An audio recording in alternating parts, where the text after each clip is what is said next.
Unaware his pregnant wife is daughter of a secret trillionaire who died recently, he lets Mistress humiliate his wife and their twins at a Christmas party until he sees the guest list.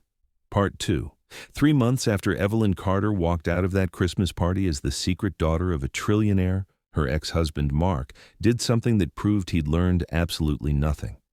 He filed for full custody of their twins and demanded half of everything she inherited, claiming he'd been deceived into marrying a woman who'd hidden her true identity. But Mark made one critical mistake.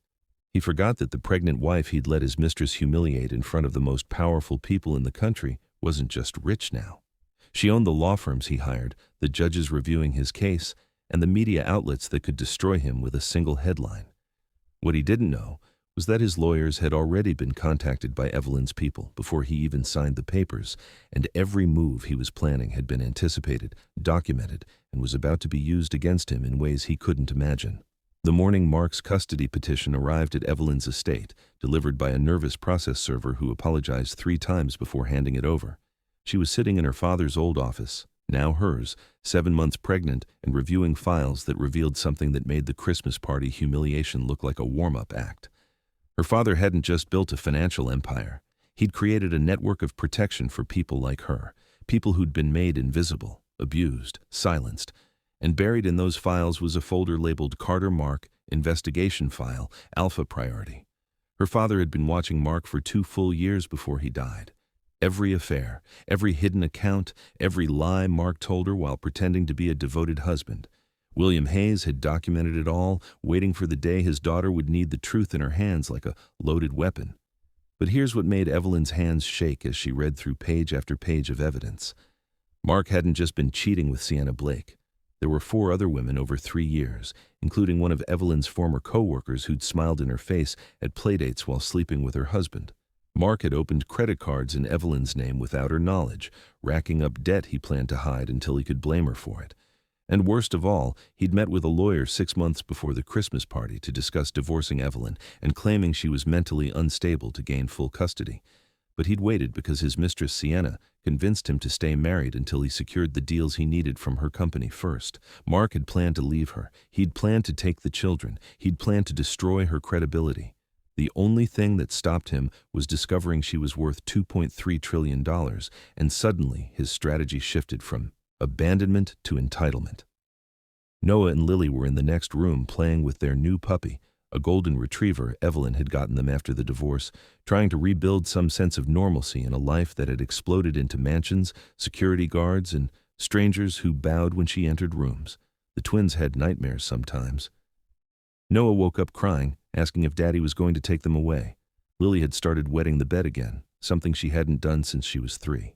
And Evelyn, 7 months pregnant, exhausted, grieving a father she never knew, and a marriage that had been a lie, had to be strong enough for all of them while learning to run an empire she didn't ask for. But Mark wasn't done. Because 3 days after filing for custody, he did an interview with a major news outlet, sitting in a borrowed apartment looking humble and hurt, telling a story about a wife who'd hidden her true identity, manipulated him into marriage, and was now using her wealth to keep him from his children. He cried on camera. He called himself a victim. He said Evelyn had changed, that power had corrupted her, that she'd become cold and ruthless, and nothing like the woman he'd married. The interview went viral. Millions of people watched Mark Carter, the devastated father, the betrayed husband, the man fighting against a system designed to protect the rich and powerful. What viewers didn't know was that Evelyn's legal team had been waiting for exactly this move. And what Mark didn't know was that every single thing he'd just said on national television was about to be dismantled, word by word, lie by lie, in front of the entire world. Evelyn sat in her office watching the interview on her laptop, her hand resting on her swollen belly, feeling her daughter kick. Yes, daughter. The ultrasound had confirmed it 2 weeks ago. Another girl. Mark didn't know. He'd never asked. In the interview, he was saying, "I just want my children back. I want them to know their father loves them." The camera zoomed in on his face, capturing what looked like genuine anguish. Evelyn felt her jaw tighten. She'd seen that expression before. The night he proposed, the day the twins were born, every time he needed her to believe something that wasn't true. Daniel Rowe walked into the office without knocking. He'd become more than her father's executor. He'd become her strategist, her protector, the person who understood the empire better than anyone alive. He looked at the screen, then at Evelyn. His voice was calm. "Are you ready?" She closed the laptop. Her hands were steady now, no more shaking, no more second-guessing. She looked up at Daniel and said quietly, "Show me everything. Show me every piece of evidence my father collected. Every affair, every lie, every document, and then call a press conference for tomorrow morning." Daniel raised an eyebrow. "Tomorrow? That's fast." Evelyn stood slowly, one hand supporting her back, the other resting protectively on her belly. "Every hour that interview is out there, people believe him. Every hour I wait, my children see their father on television calling their mother a liar. Every hour I stay silent. I'm the woman I used to be. The one who waited, the one who hoped things would get better. I'm done waiting, Daniel." He studied her for a long moment, then nodded. There was something in his expression that looked almost like pride. "Your father would have approved. He always said the most dangerous people are the ones everyone underestimates." Evelyn touched the necklace at her throat, her mother's necklace, the one that had led her father's people to find her. "I'm not dangerous," she said softly. "I'm just done being silent." That night, Evelyn couldn't sleep.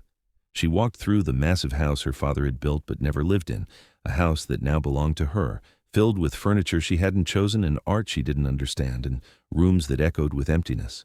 She found herself in the twins' room, watching them sleep. Noah was curled around his stuffed bear, the one he'd had since he was a baby.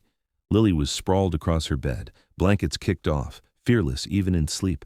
They looked so small, so fragile, and Mark wanted to take them from her. She thought about the interview, about Mark's tears, about the millions of people who'd watched and believed him, about the comments she'd seen online before Daniel made her stop reading them. Gold digger, manipulator. She trapped him with those kids and then revealed she was rich. Poor guy never had a chance. The words had burned, but not the way they would have 3 months ago. Now they just made her more certain. Evelyn sat carefully in the rocking chair between the twins' beds and opened the folder Daniel had given her. Inside were printouts, text messages between Mark and Sienna. "We just have to wait until the deals close, then I'll file." "She won't fight. She never fights." Another one, from Mark to a different woman. "My wife doesn't understand ambition. She's content being nobody." And another, the one that made Evelyn's hands shake again, but this time with rage. "If I claim she's unstable, no judge will give her custody. She has no money, no family, no support. She'll have to accept whatever I offer." He'd written that 6 months before the Christmas party, 6 months before he knew she was William Hayes's daughter. He'd planned to destroy her when he thought she was powerless.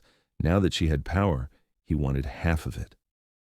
Evelyn closed the folder and looked at her sleeping children. "Tomorrow," she thought. "Tomorrow the world sees who you really are. Not through my words, through yours." The next morning, Evelyn stood in front of a room full of reporters, cameras, and curious strangers who'd come because the reclusive trillionaire heiress had called her first press conference. She wore a simple navy dress that accommodated her pregnancy, her mother's necklace, and nothing else. No jewelry, no makeup. Artists, no performance, just the truth. She stepped up to the microphone, her hands resting on the podium, and began. "My name is Evelyn Hayes Carter. 3 months ago, I learned that my father, William Hayes, had passed away and left me an inheritance that changed my life in ways I'm still processing. What didn't change was my commitment to my children, my integrity, or my memory. My ex-husband gave an interview 3 days ago painting me as someone who deceived him, who hid my identity, who's using wealth to keep him from his children. I'm here today to set the record straight, not with my words, with his." The screen behind her lit up. Text messages appeared, blown up large enough for every camera to capture. The room went completely silent. Mark's words, his plans, his cruelty, all laid out in his own handwriting, his own voice, his own damning admissions. The reporters started murmuring, cameras flashed, and Evelyn continued, her voice never wavering. "These messages were sent 6 months before I knew anything about my father's estate, 6 months before I had any wealth or power. My ex-husband planned to leave me, claim I was mentally unstable, and take my children when he believed I had no ability to fight back. The only thing that changed his plan was learning I had money. Then suddenly, he didn't want a divorce. He wanted half of everything." Another screen lit up. Security footage from the Christmas party, Mark laughing while Sienna humiliated Evelyn. Mark telling his son to listen to his mistress instead of protecting him. Mark posing for photos with Sienna's hand on his arm while his wife stood alone. The footage was silent, but devastating. You could see everything: the cruelty, the indifference, the moment Evelyn's face changed from hurt to something harder. And then Evelyn played audio, a recording of Mark talking to his lawyer, planning the custody strategy, discussing how to portray Evelyn as an unfit mother. His voice was clear, confident, calculating. She's not smart enough to fight this. She'll accept whatever terms we offer because she'll be terrified of losing them completely. The room erupted. Questions flew. Cameras pivoted. And Evelyn stood there, 7 months pregnant, utterly calm, and said one final thing. I didn't hide who I was. I didn't know who I was. My father kept his wealth secret to protect me. But my ex-husband's cruelty was never a secret. It was just invisible to everyone except me and my children. Now you see it too. And now you know exactly who's telling the truth. She walked off the stage without taking questions. Daniel met her at the side exit. The footage was already going viral. Within an hour, Mark's interview had been ratioed, torn apart, dissected by legal experts and social media alike. His lawyer released a statement trying to claim the evidence was taken out of context. No one believed him. By that evening, Mark Carter was the most hated man on the internet. But Evelyn wasn't watching. She was home, sitting on the floor with Noah and Lily, playing with blocks, her daughter kicking rhythmically against her ribs. She'd done what she needed to do. Now she just wanted to be their mother. The custody hearing was scheduled for 2 weeks after the press conference, but Mark's lawyers tried to delay it 3 times. Each time, the judge, a woman in her early 60s named Patricia Holbrook, denied the motion. Judge Holbrook had been appointed to the bench 17 years ago after a career prosecuting domestic violence cases. What Mark didn't know, what his lawyers hadn't bothered to research, was that Judge Holbrook's first major case out of law school had been funded by a grant from the Hayes Foundation. She didn't owe Evelyn anything, but she owed the truth everything, and she'd seen the press conference footage like everyone else in the country. The morning of the hearing, Evelyn woke up at 5 a.m. with contractions. Not labor, her doctor assured her over the phone, just Braxton Hicks, practice contractions, her body preparing. But they hurt.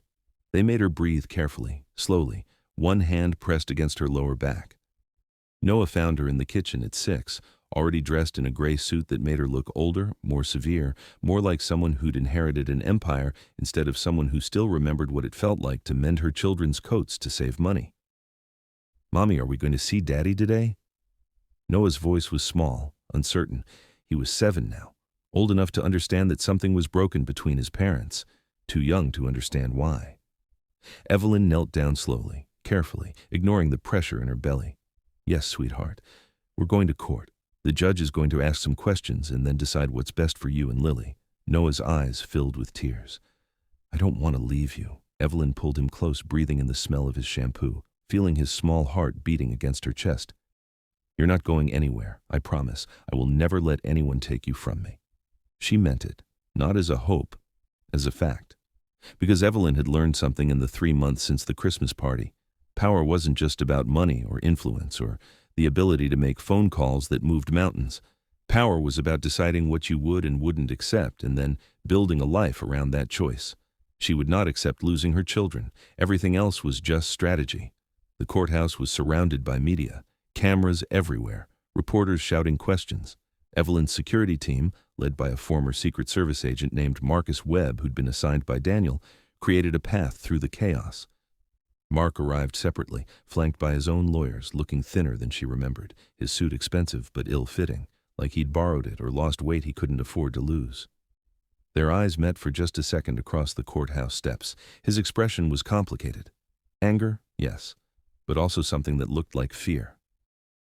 Inside, the courtroom was smaller than Evelyn expected. Wood paneling, fluorescent lights, rows of benches mostly empty except for a few reporters who'd been granted access, and Daniel sitting quietly in the back, his presence a reminder that Evelyn wasn't alone.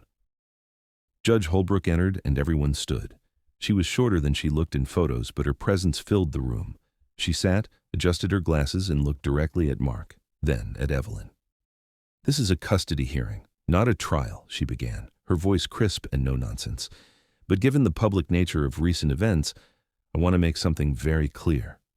I don't care about wealth. I don't care about press conferences. I don't care about public opinion. I care about two children, Noah and Lily Carter, and what serves their best interests. Everything else is noise. She looked at Mark's lawyer. Mr. Patterson, you may present your case. Mark's lawyer stood. He was expensive, polished, the kind of attorney who'd built a career defending rich men in ugly divorces. Your Honor, my client is a devoted father who's been systematically alienated from his children by a woman who, upon inheriting extraordinary wealth, has used that wealth to isolate, intimidate, and exclude him from their lives. He's not seeking money. He's seeking equal custody of the children he loves. Judge Holbrook's expression didn't change. Continue. The lawyer presented his case, Mark's involvement in the twins' early years, photos of him at birthday parties, school events, family dinners, testimony from co-workers who described him as a dedicated father who talked about his kids constantly, a psychologist's evaluation suggesting that children benefit from having both parents actively involved. It was smooth, professional, and completely ignored everything that had been revealed in the press conference. When it was Evelyn's turn, her lawyer, a woman named Sarah Chen, who'd been personally recommended by Daniel and was known for destroying opposing counsel with surgical precision, stood slowly. Your Honor, we could spend hours debating theory, or we could spend 5 minutes looking at facts. She clicked a remote. The screen behind her lit up with a timeline. Let's start 6 months before Mrs. Carter knew anything about her inheritance. What followed was devastating. Not just the text messages from the press conference, but new evidence. Financial records showing Mark had opened credit cards in Evelyn's name, maxing them out and hiding the statements. Emails between Mark and Sienna discussing their affair, including one where Mark wrote, "She's too stupid to notice. She just keeps smiling and believing me." Phone records showing Mark had contacted a private investigator to dig up dirt on Evelyn to use in a custody battle, back when he thought she had no resources to fight. But the moment that changed everything came when Sarah played audio from the Christmas party. Someone, probably hotel security or a guest, had recorded the moment Sienna suggested the twins be moved to a side room. You could hear Noah's small voice saying, "But Daddy said this is a family party." And then, Mark's response, cold and dismissive. "Noah, listen to Ms. Blake." The courtroom went silent. Judge Holbrook's expression hardened. She looked at Mark. "Mr. Carter, stand up." Mark stood, his face pale. Judge Holbrook leaned forward. "I've been a judge for 17 years. I've seen parents fight over children for spite, for money, for control. But I've rarely seen someone quite so clearly documented planning to destroy the other parent before they even filed for divorce." She gestured to the screen. "These messages, these recordings, they're not taken out of context. They're not misunderstandings. They're premeditated cruelty." Mark's lawyer tried to interrupt. "Your Honor, my client was under significant stress." Judge Holbrook cut him off. "Stress doesn't make you open credit cards in your wife's name. Stress doesn't make you plan to claim she's mentally unstable to steal custody. Stress doesn't make you publicly humiliate her while carrying on an affair." She looked back at Mark. "You didn't want your children, Mr. Carter. You wanted to win. And when your wife turned out to have resources you couldn't control, you decided winning meant taking half of everything she inherited." Mark's voice was desperate. "That's not true. I love my kids." Judge Holbrook's eyes were ice. "Then why, in 2 years of documented messages, do you mention them exactly 4 times? And 3 of those times were discussing how to use them as leverage." She closed the folder in front of her. "Here's my ruling. Full physical custody to Mrs. Carter, supervised visitation for Mr. Carter 2 hours per week, supervised by a court-appointed monitor, no overnight visits, no decision-making authority. And Mr. Carter, if you violate these terms even once, you'll lose visitation entirely." She banged her gavel. "We're adjourned." Mark's face crumbled. He looked at Evelyn like he wanted to say something, but his lawyer pulled him toward the exit. The reporters rushed out to file their stories, and Evelyn sat perfectly still, one hand on her belly, feeling her daughter kick, thinking, "It's over. It's finally over." But it wasn't. Because as Evelyn walked out of the courtroom with Daniel beside her, Marcus the security guard close behind, a reporter shoved through the crowd and shouted a question that made her stop cold.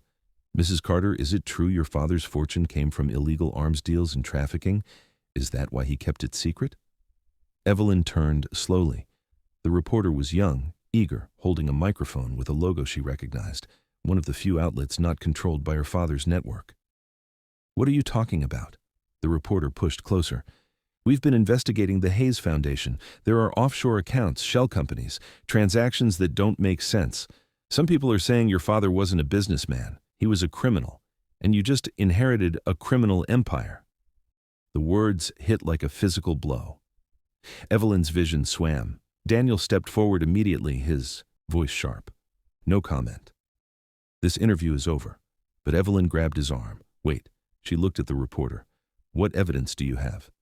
The reporter hesitated, then said, We're still gathering it. But there's enough to ask questions. Enough to wonder if the woman everyone's calling a victim is actually the heir to something much darker. Evelyn felt the ground shift under her feet, not from the pregnancy, not from exhaustion, from the sudden terrifying realization that she didn't actually know where her father's money came from. She'd inherited it. She'd used it. She'd built her new life on it, but she'd never asked the one question that now seemed obvious. How does someone secretly control $2.3 trillion without breaking laws? That night, Evelyn sat in her father's office surrounded by files, documents, spreadsheets she barely understood. Daniel sat across from her, his expression grave. Tell me the truth, she said quietly. Was my father a criminal? Daniel was silent for a long moment. Then he said carefully, Your father operated in gray areas. He made money in ways that weren't always legal, but weren't always prosecutable. He owned pieces of companies that did things he didn't personally control. He funded foundations that did genuine good, but also served as tax shelters. He was brilliant at staying just on the edge of the line. That's not an answer, Evelyn said. Daniel met her eyes. Your father was complicated. He protected you by staying hidden, but being hidden meant operating in shadows, and shadows attract darkness. Did he do illegal things? Probably. Did he hurt people? Possibly. But he also saved thousands of lives through the medical foundations he funded. He educated children who'd never have had a chance. He protected women like your mother from men who would have destroyed them. He was not a good man or a bad man. He was a powerful man who made choices most people never have to make. Evelyn felt tears burning behind her eyes. She was so tired, so pregnant, so overwhelmed. I don't want dirty money, she whispered. I don't want to build my children's future on something wrong. Daniel leaned forward. Then don't. You control everything now. You can investigate every account, every investment, every transaction. You can divest from anything you find unethical. You can reshape the entire empire into something clean. But it will take time, and it will make enemies. People who benefited from your father's gray areas won't want transparency. Evelyn looked down at her hands. They were shaking again. For 3 months she'd felt powerful, in control, like she'd finally escaped being the woman everyone could hurt. But now she realized she'd just traded one kind of vulnerability for another. Before, she was powerless. Now, she was powerful, but morally compromised. Which was worse? She thought about her mother, about the envelopes that arrived once a year with no return address, about her mother's face when she saw William Hayes standing across the street at Evelyn's graduation. Her mother had known something, had accepted something, had taken the money and stayed silent because silence kept them safe and fed and alive. Did that make her weak, or did that make her a survivor? Evelyn stood up slowly, her hand supporting her back. I need to know everything. Start an audit. Every account, every company, every investment. If there's illegal activity, I want it documented and reported. If there's unethical business, I want it sold or shut down. I don't care how long it takes or who it angers. She looked at Daniel. My father built this in secret to protect me. I'm going to tear it apart in public to protect my children, because I won't raise them on blood money. Daniel smiled. It was a real smile, the first she'd seen from him. Your father would have been proud. Or terrified, possibly both. Evelyn touched her belly. Her daughter was quiet now, sleeping probably, unaware that her mother was about to upend an empire before she was even born. Good, Evelyn said softly. Terrified means I'm doing something that matters. The audit took 4 months. 4 months of lawyers, forensic accountants, investigators combing through decades of William Hayes's carefully constructed empire. 4 months of Evelyn giving birth to a healthy baby girl she named Catherine after her mother, and learning to balance nursing a newborn while dismantling a trillion-dollar web of companies she didn't fully understand. 4 months of sleepless nights, not just from the baby crying, but from the nightmares that came when she closed her eyes and saw the things her father had been involved in. Arms deals to questionable governments, investments in companies that exploited workers, shadow financing for political campaigns that served agendas she found morally repugnant. Her father hadn't been a monster, but he hadn't been a hero either. He'd been a man who believed the ends justified the means, and the ends were keeping his daughter safe. What Evelyn discovered was this: about 40% of her father's wealth was completely clean. Legitimate investments, technology companies, medical research, foundations that genuinely helped people. Another 40% existed in gray areas, legally defensible but ethically questionable, the kind of things rich people did because they could and because no one was watching closely enough to stop them. And the final 20%, roughly $460 billion, came from sources that were unambiguously wrong. Money laundering schemes, offshore accounts connected to dictators, investments in private prisons and weapons manufacturers, and pharmaceutical companies that had prioritized profit over human lives. Evelyn liquidated all of it. Every questionable asset, every gray area investment, every company that profited from suffering. She didn't do it quietly. She held another press conference, this one with baby Catherine sleeping against her chest in a wrap, and explained exactly what she'd found and what she was doing about it. My father built an empire in secret, and some of that empire was built on things I cannot and will not defend. I'm divesting from every unethical investment. I'm shutting down shell companies that exist only to hide money. And I'm donating $460 billion to organizations that directly counter the harm some of these investments caused. The financial world called her insane, reckless, naive. One analyst on a major news network said she was throwing away generational wealth because she didn't understand how money actually worked. But other people who'd been hurt by the systems her father had profited from, started paying attention.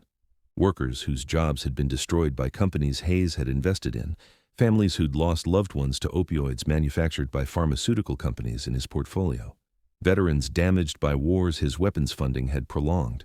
They watched this young woman, barely 32, holding a newborn baby, systematically destroying her own fortune to do what was right instead of what was profitable. And slowly, something shifted. The story stopped being about a gold digger who'd trapped a man and inherited dirty money. It became about a woman who'd chosen integrity over wealth, who'd walked away from nearly $500 billion because keeping it meant compromising her soul. Evelyn didn't do it for the narrative. She did it because Noah had asked her one night, while she was reading him a bedtime story, "Mommy, why do people say Grandpa was bad?" And she'd realized she couldn't answer that question while still holding on to the money that made him bad. Mark tried one more time. 6 months after the custody hearing, after Evelyn had given away nearly half her inheritance, after she'd restructured the empire into something clean and transparent, he filed another motion. This time claiming that Evelyn's divestment proved she was mentally unstable, that she was squandering the children's inheritance, that he needed to protect them from her financial recklessness.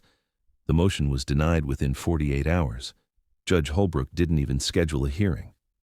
She wrote in her ruling, "Mr. Carter continues to confuse his children's well-being with his own financial interest. Mrs. Carter's choice to divest from unethical investments demonstrates exactly the kind of moral judgment we should hope to see in a parent." Mark's supervised visitations continued for a while, 2 hours a week, always monitored, always strained. Noah was polite but distant.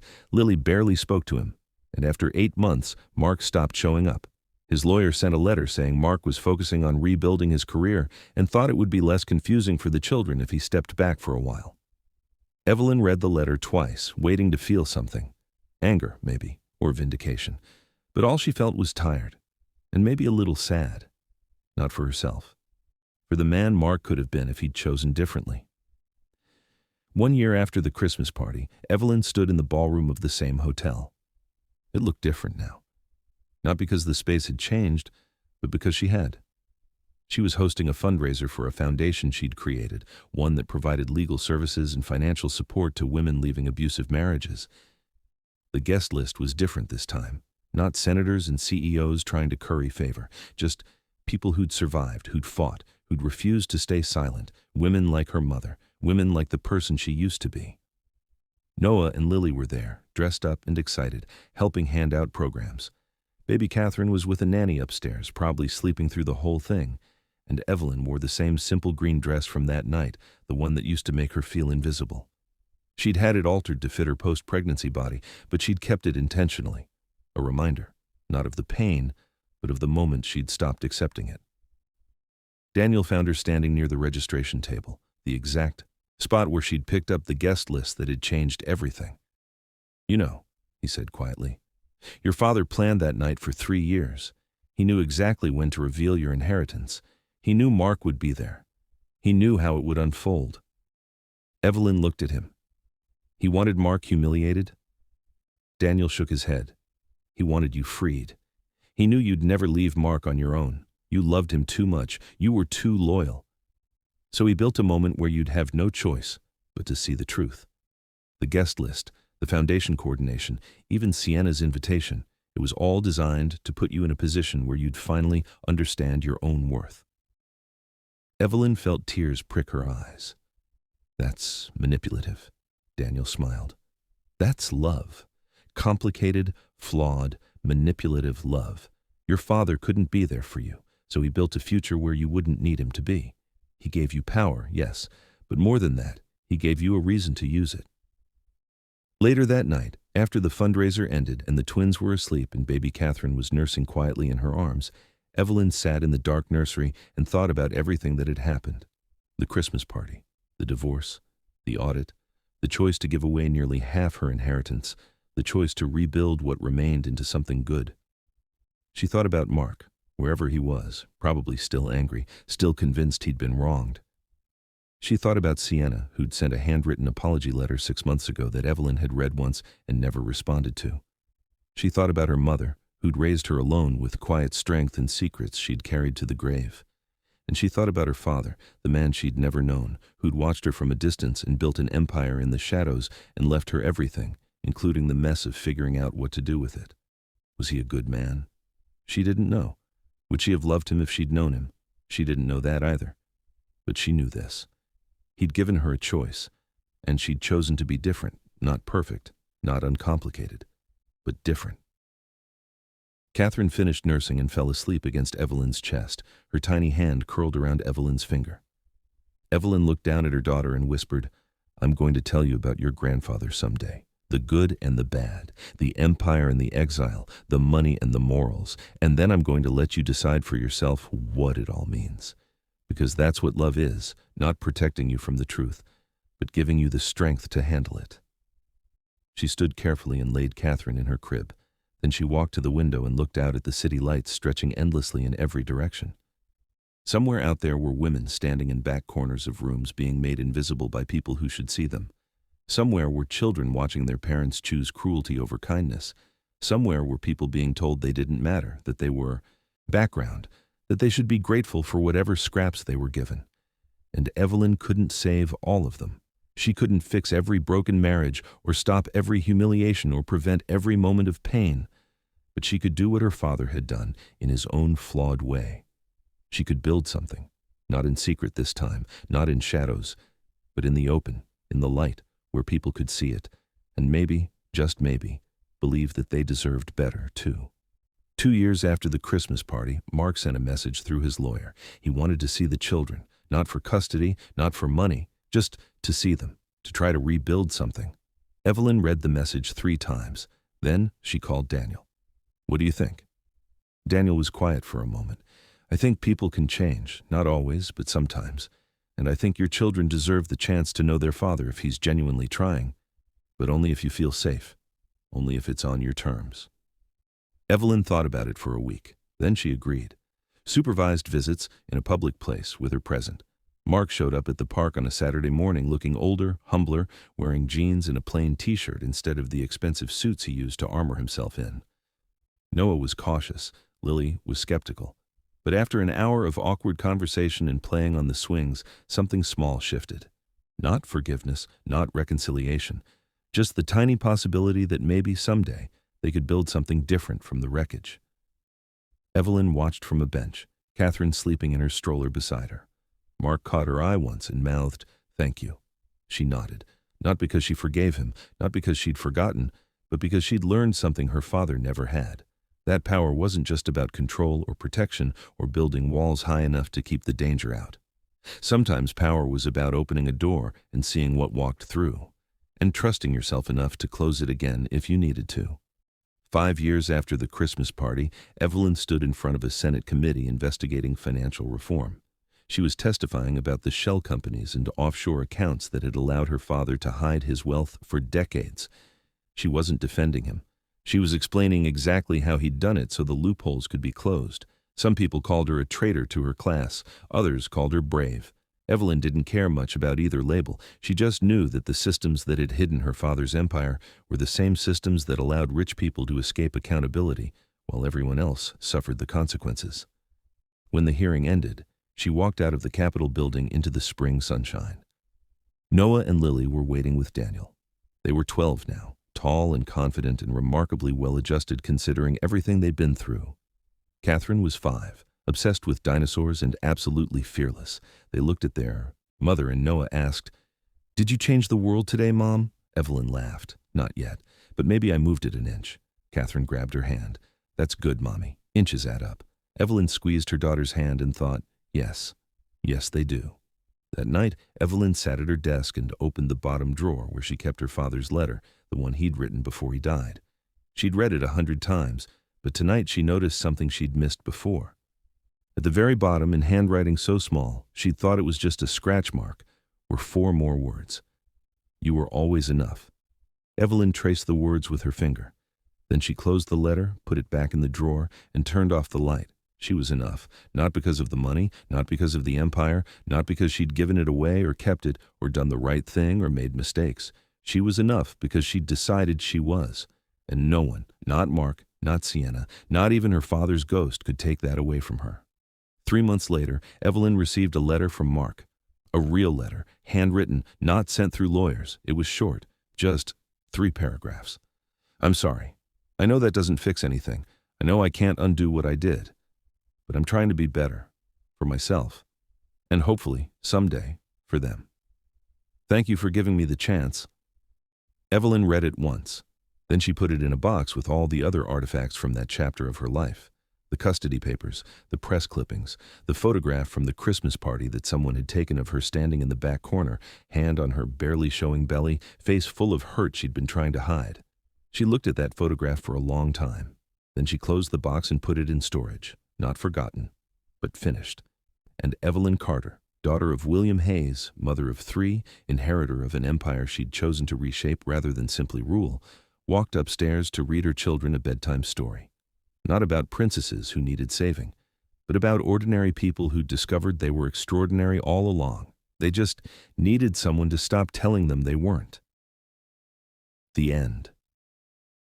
Dear viewers, if you've made it this far, you've just witnessed something powerful. Not just a story about revenge or wealth or justice, but a story about a woman who refused to stay invisible, who chose integrity over comfort, who walked away from nearly $500 billion because keeping it meant losing herself. Evelyn's journey from that back corner of the Christmas party to the Senate chambers didn't happen because she inherited money. It happened because she decided she mattered, and that decision changed everything. If this story moved you, if you saw yourself in Evelyn's struggle, if you've ever been made to feel like background decoration in your own life, then I need you to do something right now.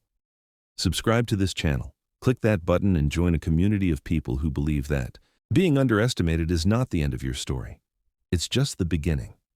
Turn on the notification bell so you never miss another story about people who refused to stay silent, who chose themselves even when it cost them everything, who proved that real power doesn't come from what you have, but from who you decide to be. And tell me in the comments, where are you watching from? What moment in Evelyn's story hit you the hardest?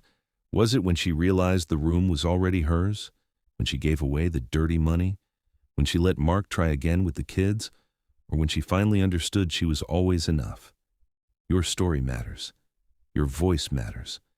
And this community is built on people who know that invisible doesn't mean powerless. Subscribe now. Turn on notifications. And let's keep telling stories about people who rise not because someone lifted them up, but because they finally stopped waiting for permission to stand.